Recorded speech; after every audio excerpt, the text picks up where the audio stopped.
c'est Alexandra. Donc, le thème de cette vidéo aujourd'hui, ce sont les compléments alimentaires chez un enfant atteint de diabète de type 1. La supplémentation, enfin les compléments alimentaires, c'est pour ma part pas du tout quelque chose qui a été abordé durant l'hospitalisation de mon fils. C'est pas quelque chose effectivement dont les infirmiers ou le diabétologue m'a parlé. Peut-être que vous avez eu cette chance. Si c'est le cas, dites-moi d'ailleurs ce qu'on vous a dit. Tous les conseils, tout le partage d'expérience est bon à partager entre tous. Donc n'hésitez pas à commenter.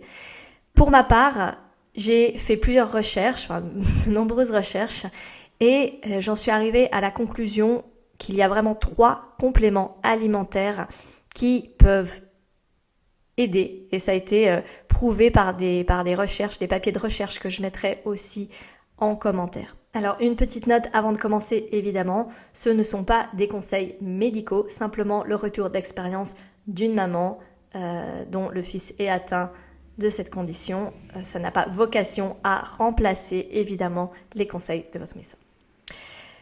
Alors, les 2 premiers, ce sont des compléments alimentaires que je donnais déjà à mes enfants, donc le grand comme le petit, à travers pendant tout l'hiver, voire même une bonne partie de l'année en fait. Le premier, c'est la vitamine D. La vitamine D, donc on a grâce au soleil, sauf que évidemment l'hiver, suivant là où on habite, il n'y a pas forcément beaucoup de soleil, voire même finalement l'été, entre les chapeaux, la crème solaire, on se protège quand même beaucoup, on se met à l'ombre, etc. On n'a finalement pas toujours la dose de vitamine D qu'on devrait avoir. Voilà, donc pour le système immunitaire, il y a la vitamine D. Évidemment, il y a d'autres choses, la vitamine C, le zinc, etc. Après, c'est vrai qu'on part quand même aussi du principe qu'un enfant qui mange équilibré aura quand même normalement suffisamment de vitamines, minéraux, en tout cas ce dont il a besoin. Donc pour simplifier quand même les choses, pour pas avoir une pharmacie qui déborde, pour moi c'est la vitamine D en prio. Et donc ça, je continue évidemment d'en donner encore plus maintenant pour booster son système immunitaire. Et on va en parler aussi tout à l'heure, parce que couplé à autre chose, ça peut être vraiment très, très efficace. Donc vitamine D pour tous les enfants, enfin les 2 en ce qui me concerne. Deuxième chose, ce sont les probiotiques. Donc les probiotiques, on le sait, ça va améliorer la flore intestinale, et la flore intestinale est intimement liée au système immunitaire. Donc plus vous aurez une meilleure flore intestinale, et meilleur sera votre système immunitaire. Donc les probiotiques, pareil, c'est quelque chose que je donne de toute façon à mes enfants depuis plusieurs années, bien avant le diagnostic, et puis aux 2 également. Donc les probiotiques, il y a, je dirais, 2 façons principales de les trouver. Ça peut être à travers des sachets, des choses qu'on trouve en pharmacie, donc déshydratés, des petits sachets de poudre. Peut-être que vous en avez eu d'ailleurs quand votre enfant a des antibiotiques. Souvent, on va aussi lui donner de la poudre, justement des probiotiques, pour éviter les diarrhées, etc. Donc pour protéger la flore intestinale qui va souvent être un petit peu abîmée par les antibiotiques. Bref, donc il y a cette façon de faire. Il y a aussi des probiotiques plus frais, entre guillemets. Donc là, ça va être tout ce qui est kombucha, tout ce qui est aliments fermentés, les choux fermentés, etc. Le kéfir, de lait, de fruits, le miso, etc. Donc ça, c'est toute cette nourriture fermentée qui va être très riche en probiotiques. Donc pour ma part, alors je faisais du kéfir avant, du kéfir de lait. Maintenant, je fais du kombucha parce que c'est pour moi maintenant un tout petit peu moins contraignant. C'est vrai que le kéfir, faut le changer quand même très souvent, surtout quand il fait chaud. J'habitais en Asie où il fallait le changer 2 fois par jour.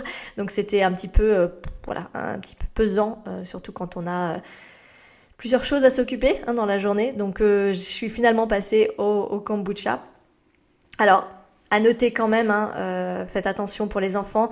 Il faut simplement quand même rappeler que ces boissons fermentées contiennent une petite dose d'alcool, infime mais quand même présente.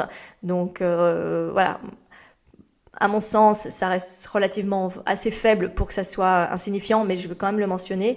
Et puis, si vous faites des secondes fermentations, alors je ne vais pas forcément rentrer dans le détail de cette vidéo, Vous pourrez toujours vous renseigner, je pense qu'il y a des tonnes de vidéos sur le sujet et puis d'articles et de choses pour vous expliquer. Mais si vous faites une deuxième fermentation, effectivement, on peut aussi retrouver après du sucre qui va rester dans la boisson. Alors normalement elle est censée être transformée, mais il se peut que tout ne soit pas transformé. Donc voilà, c'est peut-être une chose à prendre en compte. Si vous l'achetez déjà faite, maintenant on trouve de plus en plus du kombucha et du kéfir de fruits ou de lait en bouteille dans les supermarchés. Évidemment, ça sera toujours un petit peu moins bien, un peu moins frais que ce que vous faites vous-même, mais c'est une très bonne alternative, surtout quand on n'a pas le temps et on peut pas tout faire non plus. Et c'est vrai qu'un autre avantage, c'est que vous aurez les valeurs nutritionnelles avec les glucides. Donc ça peut avoir un avantage à ce niveau-là. Voilà pour le deuxième, donc les probiotiques. Les probiotiques ont d'ailleurs il a été montré que les probiotiques peuvent être très intéressants dans le diabète de type 1. Je vais vous mettre également le lien en dessous de cette vidéo si vous voulez lire davantage d'infos à ce sujet. La troisième, à mon sens, c'est peut-être même la plus importante.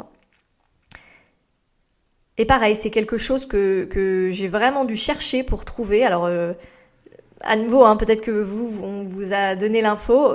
Moi, je n'en avais jamais entendu parler. Il y a des recherches qui ont montré que la supplémentation en vitamine D et oméga 3 chez des enfants atteints de diabète de type 1 avait un impact extrêmement positif dans le sens où cela peut ralentir, voire arrêter la destruction des cellules bêta. C'est majeur. Voilà. Alors, on se souvient, les cellules bêta dans le pancréas, ce sont les cellules qui sécrètent notamment de l'insuline.